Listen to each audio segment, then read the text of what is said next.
সাকিবিয়ানরা কি বলেছে সেটার দায়িত্ব কিন্তু প্রিয়তমা, ভার্সেটাইল মিডিয়া, আশা আদনান, হিমেল আশরাফ, শাকিব খান আমাদের না। সাকিবিয়ানরা সাকিবের ফ্যান, তারা কি করবে সেটা তাদের ব্যাপার। শাহরুখ খান আমাদের শাকিব খান, কিন্তু আরফান নিশো কিন্তু অজয় দেবগন না। ঈদে আরও 50টা 55টা হল খোলে, 155টা হল। সাকিব আদনান কি ছবি বানাবে, ওই 100টা হল নিয়ে চলবে, সিনেপ্লেক্স আছে 17টা, আর বাদ বাকি হলগুলোর অবস্থা দেখেন। আমাকে কি আপনি মৃত্যুর মুখে ঠেলতে চান? আপনি হলগুলার নিয়ে কথা বলেন না কেন?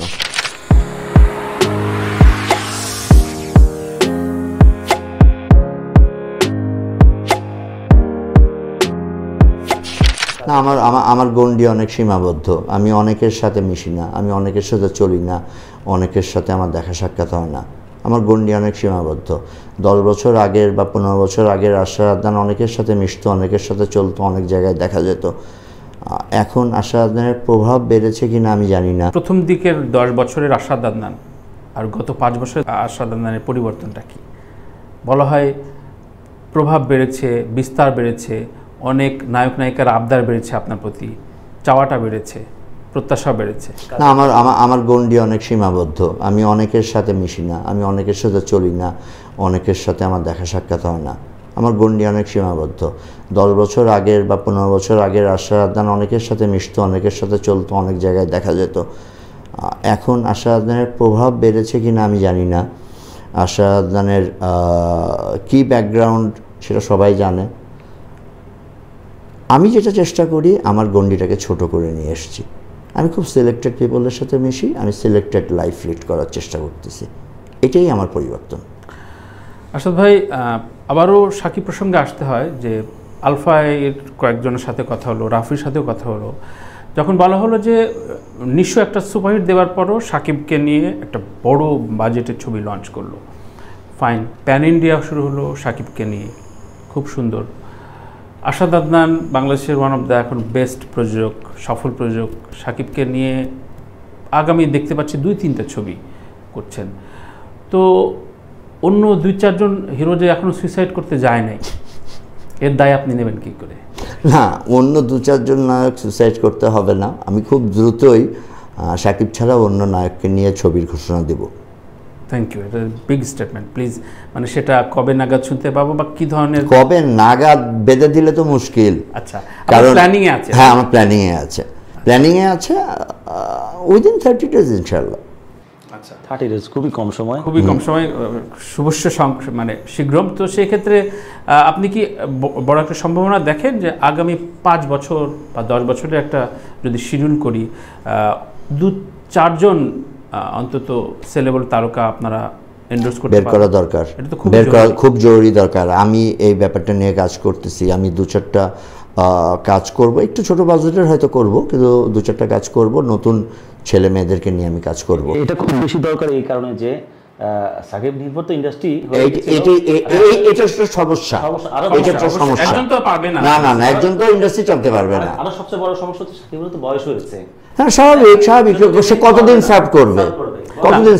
বড় তৈরি করতে হবে 2 বছর, 3 বছর, 4 বছর, তারপরে একটা এন্ড তো আছে সবকিছু। প্রতিদিন বয়স বাড়ছে না, তা নতুন মানুষ আসতে হবে তো। মানে বড় আলোচনা হচ্ছে গত 6 বছরে যদি বলিউডটা অনেক বড়, কিন্তু ওরা যেভাবে একের পর এক লেয়ার দিচ্ছে, হ্যাঁ, তারকাদের যে লেয়ার তৈরি করছে, সেটা তো আগামী আমরা ভাবতেই পারি 20-30 বছর ধরে সাউথ, বলিউড, মুম্বাই কোনো কিছু ভাবতে হবে না। তো আমাদের শূন্যতা থেকে শূন্যর দিকে ধরেন হিন্দি ছবির আগ্রাসন বলবো না, এখন একটা প্র্যাকটিসে চলে আসছে হিন্দি ছবিটাকে।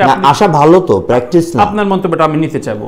এবং এর পাশাপাশি আরেকটা প্রশ্ন হচ্ছে, আপনারা শুধুমাত্র 2 ঈদেই কেন থাকছেন? অনেকে প্রশ্ন করছেন, অনেক পরিচালকও বলছেন যে আশাদ ভাইরা অন্তত ঈদ ছাড়া একটু খেলার চেষ্টা করুক, কারণ তাহলে বাজারটা একটু বাড়বে, আপনাদের বলইটা।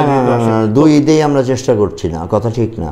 কারণ 2023-এ আমি 2016-র পরে 2023-এ আমি ছবি বানিয়েছি, আমি কুরবানিতে রিলিজ দিয়েছি। 2024-এ আমি রাজকুমার বানাচ্ছি, 2023 থেকে শুরু করেছি। 2024-এ রোজার ঈদে ইনশাআল্লাহ রিলিজ দিব। হ্যাঁ, রোজার ঈদে রিলিজ দেব। এর মধ্যবর্তী সময়েও আমি আরো ছবি রিলিজ দেব, আরো ছবি বানাবো এবং রিলিজ দেব। শুধু ঈদেই রিলিজ দেব তা না। সেখানে যে আপনি একটা ফ্যাক্টর, সাকিব খান একটা ফ্যাক্টর, খুবই সেলেবল এবং খুব মানে খুব আরামের জায়গা, যে এটা দর্শকের কাছে পৌঁছানো কোনো ব্যাপার না। তো এই জায়গায় যদি ঈদটা, অনেকের ধারণা ঈদটা তো আসলে একটা বড় জায়গা, সেখানে দুর্বল কেউ একটু সুযোগ পেলে অনেক দূর যেতে পারে। আপনারা তো এমনিতেই রাজার আসনে পড়ে আছেন, ওই জায়গা থেকে বলা হচ্ছে যে ঈদটা একটু যে আশাদ আদনান এবং সাকিবের রসায়ন অন্য সময়কে ছড়িয়ে দেওয়া যায় না। অবশ্যই যায়। এখানে একটা জিনিস বুঝতে হবে, সেটা হচ্ছে আমি অর্থলগ্নিকারী প্রযোজক এবং অর্থলগ্নিকারী, প্রযোজকই তো অর্থলগ্নি করে। তো আমি বড় ছবি বানাই, ঈদে ভালো কালেকশন হয়, অন্য সময়ে কালেকশনের তুলনায় ঈদের কালেকশনটা বেশি হয়। সাকিব আদনান যে কোনো সময় কালেকশন হবে না, ব্যাপারটা এরকম না। সাকিব আদনান ছবি বানালে সেই ছবির বাজেট কিন্তু সবসময়ই 2.5-এর উপরে চলে যায়। বাংলাদেশের হল চিন্তা করতে হবে আপনার। বাংলাদেশে ঈদ ছাড়া হল আছে 100টা, ঈদে আরও 50টা 55টা হল খোলে, 155টা হল। সাকিব আদনান কী ছবি বানাবে? ওই 100টা হল নিয়ে চলবে, সিনেপ্লেক্স আছে 17টা, আর বাদ বাকি হলগুলোর অবস্থা দেখেন। আমাকে কি আপনি মৃত্যুর মুখে ঠেলতে চান? আপনি হলগুলার নিয়ে কথা বলেন না কেন? আপনি হলগুলো ঠিক করেন না কেন? আপনি হল মালিকদেরকে আরো হল বাড়াতে বলেন না কেন? ছবি নিয়ে একটা বৈরী সময় দাঁড়ায় গেলে হলগুলো ঠিক হয়ে যাবে, সে সব বিশ্বাস করে। ছবি নিয়ে বৈরী সময়ে দাঁড়ায় গেলে হল ঠিক দাঁড়ায় গেলে সেই সময় যখন ছবি রিলিজ দেবেন ওই দিনই নাকি ভাই, সেই চেষ্টাই তো করছি। 2024-এ 2টো ছবি বানাবো, 2025-এ আল্লাহ যদি সব ঠিকঠাক রাখে 4টা ছবি বানাবো। 2025-এ তো 4টা ঈদ নাই, তাই না? তাই না? 2024-এ তো 2টোই ঈদ, তাই না? একটা আমার যাবে, একটা কুরবানি ঈদে অন্য প্রোডাকশনের ছবি যাবে। আচ্ছা, আমার একটা ছবি 2024-এ যাবে, কুরবানি ঈদের পরে যাবে 24-এ। 2025-এ 4টা ছবি যাব, 4টা ছবি তো 2টা ঈদে রিলিজ দেওয়া যাবে না, 2টা অন্য সময় রিলিজ দেব। ফাইন। মানে প্রশ্নটা মূল কারণ যে ঈদ ছাড়া অন্য সময়ের বাজারটা তৈরি করাটা খুব জরুরি কিনা? অবশ্যই জরুরি। এটার জন্য যেটা দরকার সেটা হচ্ছে হলগুলাকে রেডি করা, হলগুলা ঠিকঠাক করা এবং টিকিটের আওতায় আনা এবং হলের প্রজেকশন ব্যবস্থাগুলো সংস্কার করা এবং অনলাইনে এটা ডিস্ট্রিবিউশন করা, এই জিনিসগুলো নিয়ে কাজ করতে হবে। আমার সাংবাদিকতার বয়স 27 বছর হয়ে গেল, আমি গত 20 বছর ধরে এই গল্প শুনতেছি। হ্যাঁ, আমিও শুনতেছি, আমি 15 বছর ধরে শুনতেছি। কবে প্লিজ আপনি, মানে আমি দায়িত্ব নেওয়ার চেষ্টা করতেছি বললে ভুল হবে। আমি এটা নিয়ে সবার সঙ্গে কথা বলতেছি, এটা নিয়ে কাজ শুরু করব আমরা ইনশাল্লাহ খুব দ্রুত।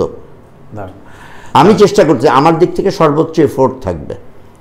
একটা বিষয় নিয়ে অনেকেরই প্রশ্ন, সেটা হচ্ছে ফ্যানবেজ একটা বড় বিশাল ব্যাপার, এবং সাকিবের ফ্যানবেজ একটা আগ্রাসী ফ্যানবেজ বলবো। এটা ক্রেজি। শাহরুখ খান যেমন, জেমসের যেমন, বাংলাদেশে 2-4 জনের আছে, 2জনই আছে বেসিক্যালি। তো এই ফ্যানবেজ নিয়ন্ত্রণের কথা অনেকে বলেন। সুড়ঙ্গ প্রিয়তমা ভার্সেস যেই কূটতর্ক যে শুরু হয়েছিল নেটিজানদের ভেতরে, ফেসবুক সহ অন্যান্য প্ল্যাটফর্মে, সেইগুলো আসলে নিয়ন্ত্রণের জন্য বা প্রশমিত করার জন্য প্রযোজক তারকার কোনো দায় বা কোনো রকম স্টেটমেন্ট দেওয়া প্রয়োজন কিনা? আমি দুটো উদাহরণ দিয়ে বলি। শাহরুখ অজয় এরকম একই ঘটনা ঘটেছিল, দুটো ভিডিও স্টেটমেন্ট দিয়েছিল একসাথে বসে, যে আমরা দুজন একরকম আছি, তোমরা এইসব একে অপরকে নিয়ে গালাগালি করে সময় নষ্ট করো না।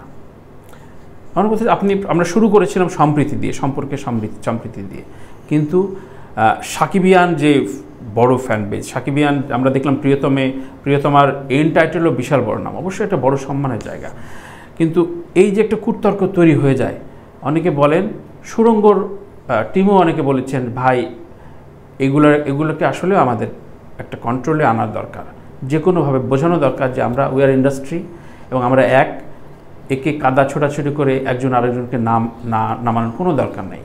আজকে রায়হান রাফি শাকিব খানের সাথে নাই, রায়হান রাফি সবচেয়ে খারাপ। কালকে রায়হান রাফির সাথে শাকিব খান রায়হান রাফির মতো ভালো ছেলে হয়ই না। তো এই জায়গাগুলোকে মনে করেন যে সম্প্রীতিভাবে একটা স্টেটমেন্ট দিয়ে, সুপারস্টারের তো দায়িত্বও রয়েছে, আপনাদেরও তো দায়িত্ব রয়েছে। সরি, আমার প্রশ্নটা বড় হয়ে গেল।